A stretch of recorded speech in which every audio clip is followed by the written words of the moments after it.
In terms of obviously this season done really well for Hibs. You've got your Scotland call up. How was your debut? Dream come It was true?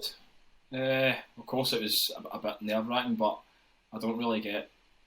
Well, I do get nervous, but probably in a good way. You get that kind of butterflies, and I think it just kind of capped off the journey I've been on so far. It was another landmark for me to hit, and I've hit it, and now it's time for me to try again the Euros as well. Yeah, definitely. Tell us about when you got the call. Like, was you expecting it at all, or was it a complete surprise? Someone tipped you off at all? Well, I wasn't in too great form to be fair before it, so it was kind of a wee bit unexpected. But the gaffer put me in the morning, getting called up and told me, and it was just I was just buzzing obviously. Getting told not to join the lads and that, and it came out and walked into the dining room. And the lads were going mental and that, banging the tables and that, because obviously I knew how much I wanted it and deserved it and that, and it was just it was a great moment. Yeah.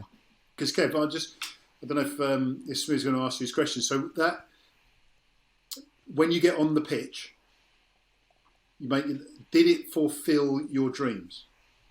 I think it did, yeah. It did. Obviously, you're missing the fans as well. Like that was probably one of the biggest ones I was missing. But I think it was just a dream come true.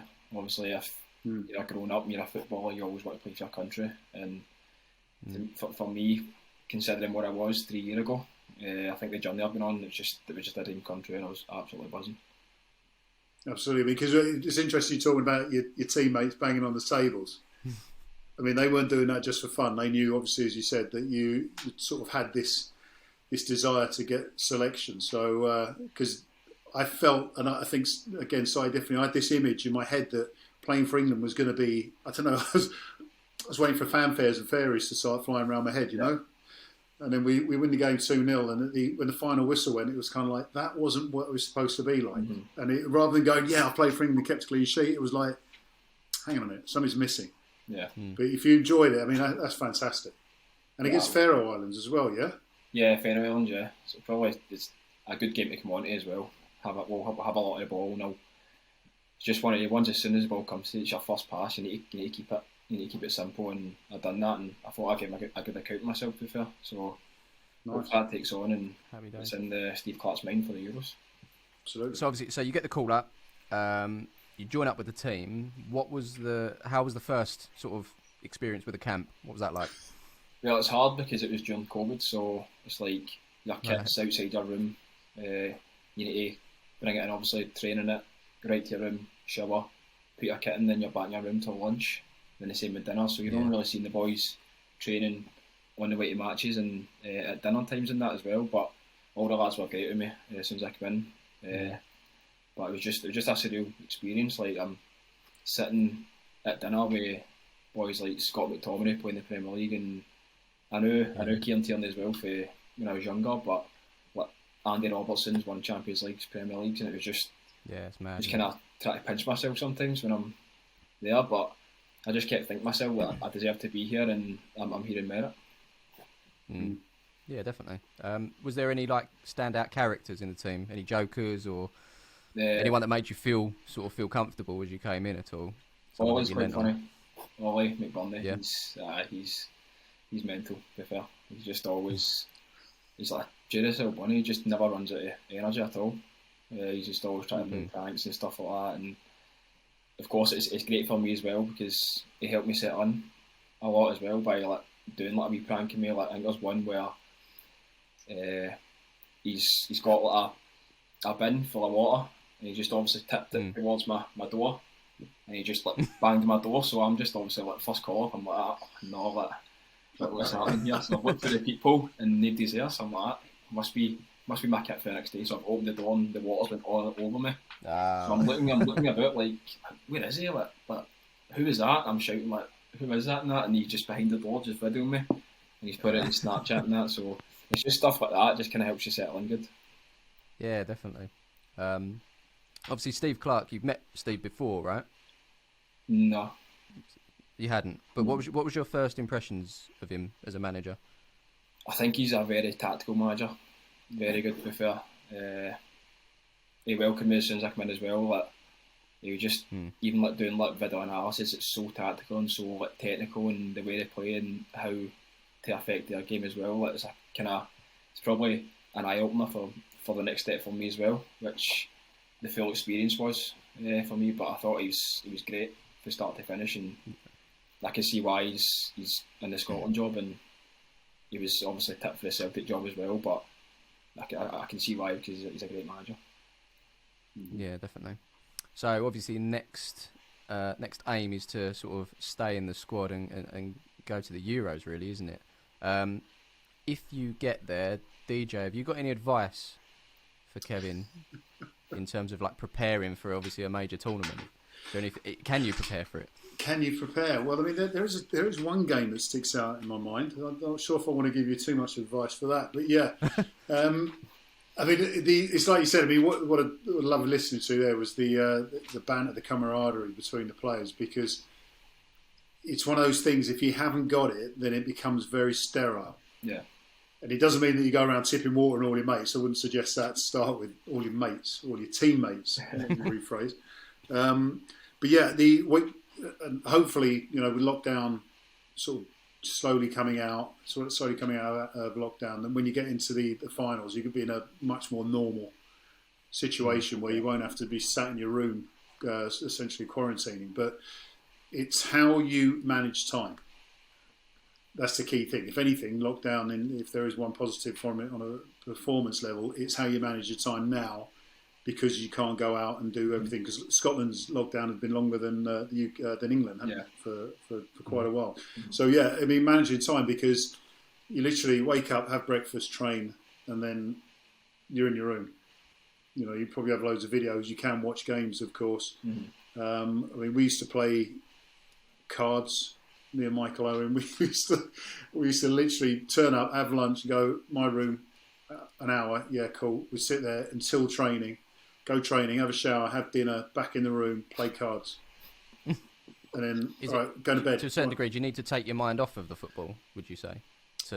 Yeah, well, this is time management. I mean, Kev, I don't know what you do in preparation for games. I mean, you can watch the opposition. Obviously, nowadays it's the access to video through analysis through your own laptop or phone even. Yeah. You could do that, but then you can spend all day just numbing your head about football. I think at times you just have to draw away from it. Yeah. Watch a movie rather than reading a book. Obviously, play the PlayStation rather than the Xbox. And try and enjoy it. I mean, ultimately you've got to try and enjoy it, but at the same time with fans as well, one of the difficulties is kind of like doing something which you do week in, week out, and doing very well to get you in the squad, and then thinking that you need to do something different because you're in front of a different audience. Yeah. Well, the reason you're there is because of what you do, so just do what you do in order to sort of keep you there. Do you know what I mean? So what was your first memory of a major football tournament, like when you were growing up? What was the first one that you remember seeing? I think the last time was it World Cup or was it Euros? I was one, I think. I think it was 1998, I'm sure. So do you remember that one, or have you? No, I was 1 year old, so probably not. Yeah. See, my first memory was Euro '96. Well, I was about for '94, but England weren't in that one. But Euro '96 was my tournament that I fell in love with, sort of football. I mean, Scotland were obviously in that. Gaza, Colin Hendry. Yeah. I was seeing that clip. Anyway, but yeah, World Cup '98, Scotland were there as well. And then there's been this big gap, isn't there? But you mentioned some of the players that are playing Premier League football, Champions Leagues. Obviously, yourself's part of that mix now as well. They've got a fairly decent squad up there at Scotland, and that's obviously merit. And you're back in the big time. How does that feel to see your country amongst essentially the elite in Europe now? Oh, it's massive. Especially even the players I've had previous, and they've not been able to get to a tournament. It's been quite scary, to be fair. Yeah, they've had a lot of decent talent and decent squads, and they've just not been able to do it. But yeah, I was absolutely buzzing when I seen that the boys got to Euros, and me just sitting watching it was thinking, like, I need to get there. Like, it just gave me that drive. So you're in the Euros now. How does it feel to be, potentially coming up against some world-class talent? You've obviously watched some of these players playing Champions League football from your sofa sometimes, and potentially you're going to be in the same ground, sitting in the same place, or even on the same pitch. So, like, in terms of your career, I know you mentioned it a few years ago, you was here, but now, do you feel like it's been a bit of a whirlwind, and suddenly you're playing at the top? Yeah, it has. To be fair, I think it's just kind of I've just blinked and it's just I'm here now. To be fair, like I'm just the type that I just take a game at a time, just play the game, then look forward to the next game, and then all of a sudden I'm sitting here and I've got a good chance of winning the Euros, and it's just surreal. Yeah, no, that's right. Yeah, do you put your, like, I call it success? It is success because obviously you're making your way up, but like, do you put that down to yourself, or is there like a mentor behind the scenes, a manager that you're leaning on that's giving you advice?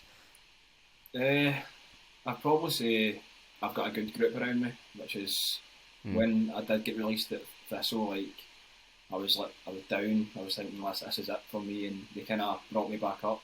And I had chances to go part time after getting released at Thistle, and I ended up taking, like, I was getting offered peanuts to go to the 8th, but they were still full time, and I still had, I got to the point where I still had confidence in my ability that I would bounce back, and I think there's been a lot of doubters over the years as well, saying I was like one of the worst strikers to ever play for a club in that a few times, and I was getting played right wing, I was getting played right back sometimes as well, and I just think that I just had a really good group behind me that just kind of brought me up, and I've got them to thank as well for this journey. You've obviously thrived on that as well. You almost want to prove those people wrong. I bring it up all the time. Every time we do a podcast and I talk about a striker that might not have got chances, I always bring up Harry Kane as a prime example at Spurs. Like, he was there from youth. He never really got his chance and kept going out on loan to Norwich's, Millwall's, Leyton Orient's, all these places. And now look, like, you would never have guessed this guy would be one of the, if not the best striker in the world. Like, oh, come on, Smiv, hang on a minute. I will say that. He's a Spurs fan, right? I've already told you that, but just be ready for these little slips in there about how fantastic Spurs are. The fact they're not going to qualify for Europe this year doesn't mean anything. I am not saying Spurs are fantastic. I'm just saying Harry Kane is fantastic. Would you agree, Kevin? He is. He's a great player. I wouldn't say the best striker in the world, but really, he is great. He's got to be in the conversation though. Surely he's up there. No, definitely. But it's just one of the ones that he's not won enough. To be fair. Smith, give us some parameters. Give us some parameters for best in the world, like top 5 or top 100. Top 5. All right. So, not in any particular order. Obviously Messi, Ronaldo, if we can class him, Harry Kane, Lewandowski, and probably on form Kevin Nisbet. Maybe. Good hit. What do you reckon? He'll take it, won't he? Hopefully Steve Clarke's watching. He'll be like, oh, he's Scottish. I'll put him straight in there. Haaland. Well, the guy hasn't scored for 7 games. Who? Haaland. Yeah, but he's doing bits. Nah, he's a joke. Isn't he? Okay, I mean, I actually prefer him to Mbappe. I have to say this simply because the stats are pretty similar, and I think he's got a year or 2 years on Mbappe, but he hasn't scored for 7 games. And the interesting thing about his stats as well, and if you don't know this already, Kev, I love stats. I love the stat. He has only scored 1 goal in a game 5 occasions this season. All the other goals have come in multiples, doubles and trebles and stuff like that. So when he's hot, he's hot. Mm-hmm. But when he's not. In terms of the Euros, which game? It's probably a silly question, but which game in the group are you looking forward to most? It's obvious, isn't it? Surely. It's obviously England. No. It's obviously England. It's going to be such a good game. I can't wait. I can't wait. Is what I'd say. That's terrible accent. That was terrible. Do you? Yeah, I won't do it again. Don't worry. When I do all my videos and stuff, because I do all this YouTube thing. Kev, but when I do like lots of voiceovers, when we venture up north, I attempt to do a northern accent, but the comments just rib me every time. It's just like, don't do it. So I won't do it anymore, I promise. In terms of Scotland, do you fancy them to get through the group? I think you need to. You've got to go in. Anything can happen. You know what I mean? Like, might get like a draw, then you could draw, then lose the second game, then win the third game and you're through. You know what I mean? Just anything can go through on 4 points. Yeah. I think getting there, it's not as if it's like we're just there to make numbers up. We need to go and think that we can try and get through this group.